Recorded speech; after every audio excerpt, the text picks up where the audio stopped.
Hallo und herzlich willkommen auf Veras Blockflötenkanal und herzlich willkommen zum vorläufig letzten Video mit Bettina zusammen.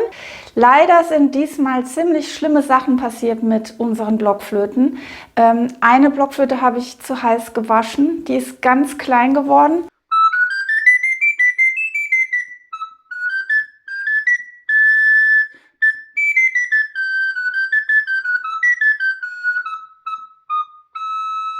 Eigentlich sollte sie so sein. Und Bettina ist ihre Bassblockflöte runtergefallen, sodass sie jetzt einen Knick hat.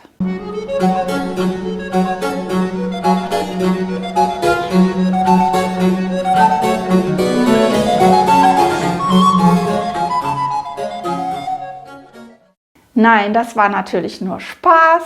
Bisher hatten wir euch ja besonders große Blockflöten vorgestellt, die Subbass-Blockflöte und die Großbass-Blockflöte. Und heute werdet ihr die Knickbass-Blockflöte sehen, die Bettina euch vorstellt. Und vorher zeige ich euch noch diese schöne kleine Flöte, eine sogenannte Gar-Klein-Flöte, ein Gar-Klein-Flötlein.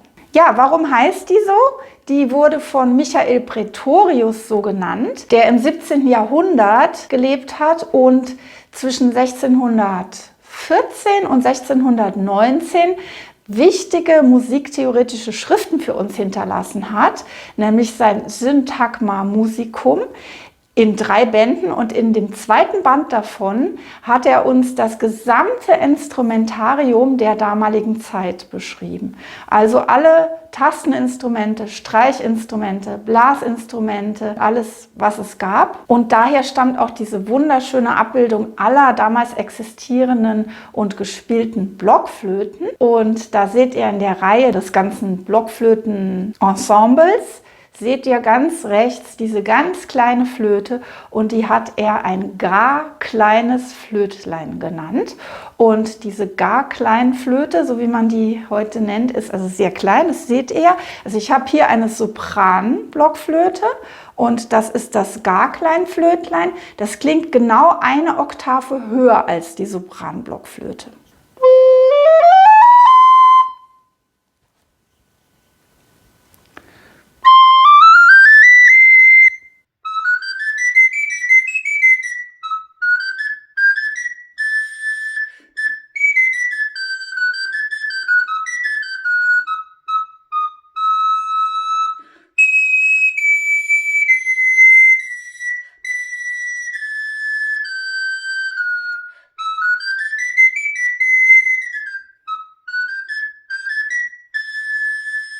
Und dazwischen, von der Größe her, ist quasi diese Sopranino-Blockflöte, die in F steht. Also hier ist der tiefste Ton F.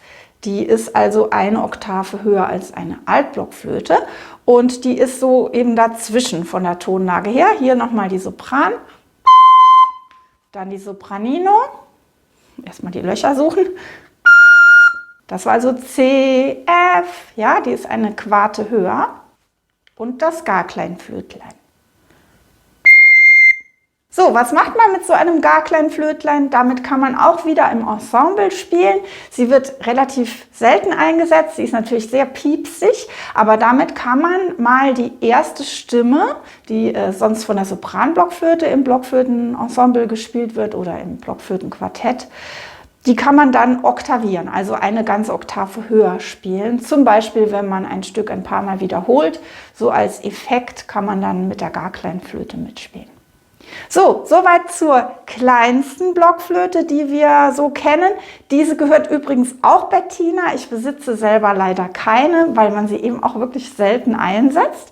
Vielen Dank, Bettina, an dieser Stelle nochmal, dass du mir die geliehen hast. Bevor es jetzt weitergeht mit der Knickbass-Blockflöte, bitte vergesst nicht, meinen Kanal zu abonnieren. N'oubliez pas d'abonner mon canal, s'il vous plaît. Subscribe. Vergeet nicht, meinen Kanal zu abonnieren. Vergessen nicht, für meinen Kanal zu abonnieren. So, liebe Bettina, wir haben ja schon mal die Subbass-Blockflöte vorgestellt und die Großbass-Blockflöte. Ja. Ne?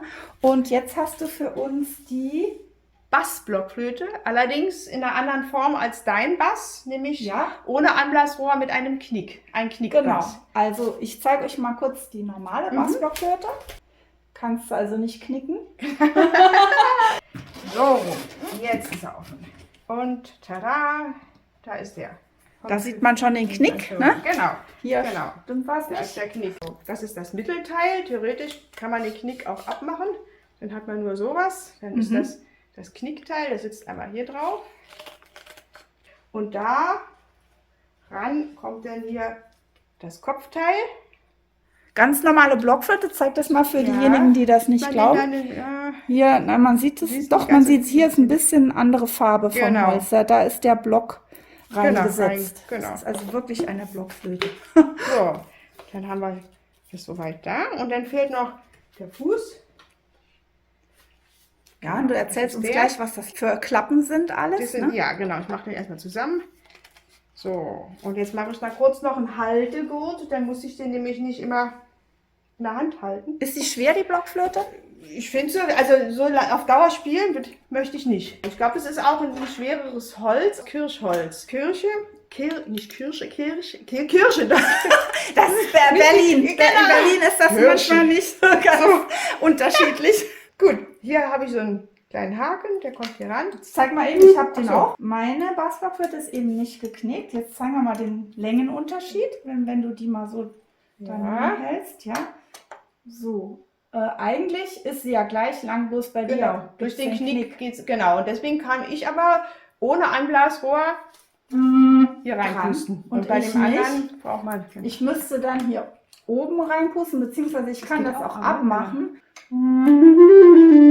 Aber jetzt zur Knickbass. Warum ist dies so geknickt? Damit man direkt anblasen kann. Es ist ein bisschen, ja, es spielt sich, finde ich, schöner, als in so ein Rohr reinzupusten. Man hat irgendwie mehr von der Artikulation, finde ich, kann man besser was machen. Direkt direkt angeblasen. Ja. Man muss ein bisschen aufpassen dann mit der Haltung, denke ich. Ich nehme den immer tatsächlich so ein bisschen wie so ein Saxophon an die Seite. Ja. Man kann den auch natürlich so spielen. Ich finde es bequemer so, auch im Sitzen. Ja. Man muss da nur, glaube ich, aufpassen, dass die Handstellung ist ja dann relativ schief überall so, ne? Dass man das sich nicht angewöhnt für kleinere Flöten. Ja. Also du hast ja dann diese Finger sehr schräg, wenn du das hier an die Seite hältst. Ne? Ändert sich das? Meinst du, das ändert sich nicht? Ich glaube, es ist die ganze... Okay. So viel. Gut. Weiß ich nicht. Habe ich bis jetzt jedenfalls noch kein Problem gehabt. Ein Glück. Kann sein. Vielleicht ist es... Ich weiß, genau. Man macht das ja auch nicht von morgens bis abends. Genau. Ne? Man spielt ja auch noch die anderen Blockflöten. Wir haben ja eine ganze Familie von Blockflöten. Ne? Genau. So, jetzt wollen wir das natürlich mal hören, wie der Knickbass klingt.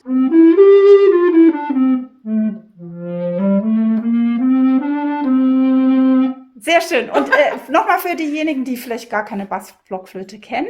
Der tiefste Ton ist ein F. Ist auch eine F-Flöte, genau. Wie die Altblockflöte, nur eine Oktave tiefer. Genau. Ne? Die Klappen kannst du vielleicht noch zeigen. Genau, ist wahrscheinlich, zeig mal wie bei dir auch. Ja, genau, zeig. Also Daumen natürlich ohne Klappe. Genau. Das normale Daumen noch. Ja. Und haben wir den Zeigefinger, der hat sein Loch, und der Mittelfinger, und für den Ringfinger, genau, haben beide hier eine Klappe, weil einfach das Loch viel zu weit unten wäre, da kommt kein Finger ran. Dann geht, wenn du hier drauf drückst, dann geht diese Klappe. Genau. Und bei der anderen Hand, da habe ich auch der Zeigefinger, schließt genau. Ja, das. Mittelfinger, Ringfinger hat das Doppelloch, und dann haben wir hier die beiden fürs F und fürs Fis. Kannst du mal spielen, F und Fis?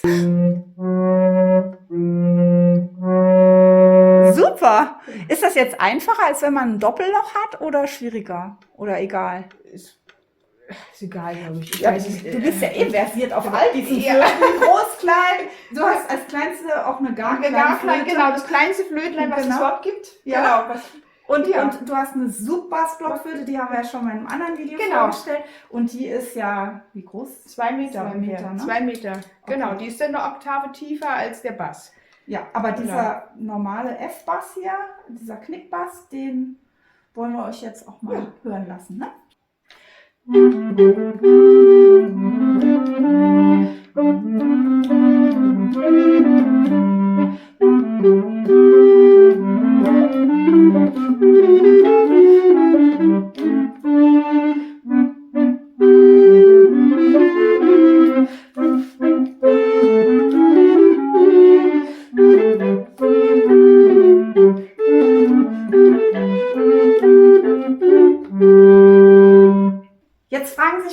manche Leute, die noch keine Bassblockflöte haben und drüber nachdenken, sich eine anzuschaffen. Soll ich mir jetzt eine Bassblockflöte anschaffen oder eine nicht geknickte? Wovon hängt das ab? Von der Körpergröße, von der Fingerlänge? Was würdest du sagen? Ich glaube, es ist eigentlich mehr, wie man es persönlich lieber mag. Und auch eigentlich vielleicht auch eine Preisfrage, weil die Bassflöten sind natürlich relativ teuer. Und wenn man erstmal nur einen Einstieg hat, ich weiß nicht, die Yamaha Kunststoffbässe zum Einstieg sind gar nicht schlecht und die sind aber alle geknickt. Aber also ich persönlich, ich spiele halt lieber, wenn ich jetzt ein Holzinstrument habe, da wo es geht, mit einem Direktansatz, mit einem Knick, weil ich es eben einfach angenehmer finde, so direkt reinzupusten und nicht so ein Anblasrohr zu haben. Also dir geht es um das Anblasen, weil sich das anders anfühlt und anders reagiert. Genau. Manche Leute denken aber vielleicht, ich habe kleine Hände, also nehme ich lieber einen Knickbass. Aber das ist eigentlich, ja, glaube ich, die Lochabstände oder die Klappenabstände, die sind ja gleich. Ja, also ich denke auch, vielleicht dadurch, dass du die so schief hältst, aber das kann man auch bei der normalen Bassblockflöte machen. Es gibt auch welche, vor allem wenn man die dann nach einem Sitzen spielt, dann haben viele die auch so gerade vorne, es geht auch. Es ist jetzt auch wieder, es ist, finde ich persönlich angenehmer, den so zu haben. Gut, ja. Okay, genau. Sehr schön. Also wie gesagt, ich bin ein Freund von Knickbässen, aber ab einer bestimmten Größe geht es einfach nicht mehr. Knick super. Genau. Vielen Dank, Bettina. Ja. Und ich hoffe, es hat euch gefallen. Schreibt gerne was in die Kommentare, wenn ihr hierzu noch Fragen habt. Lasst es uns wissen. Ja. Vielen Dank fürs Zuhören und Zuschauen. Wenn euch das Video gefallen hat, dann gebt uns gerne einen Daumen hoch. Und ich freue mich natürlich, wenn ihr nächstes Mal wieder dabei seid auf Veras Blockflötenkanal. Bis dahin. Tschüss.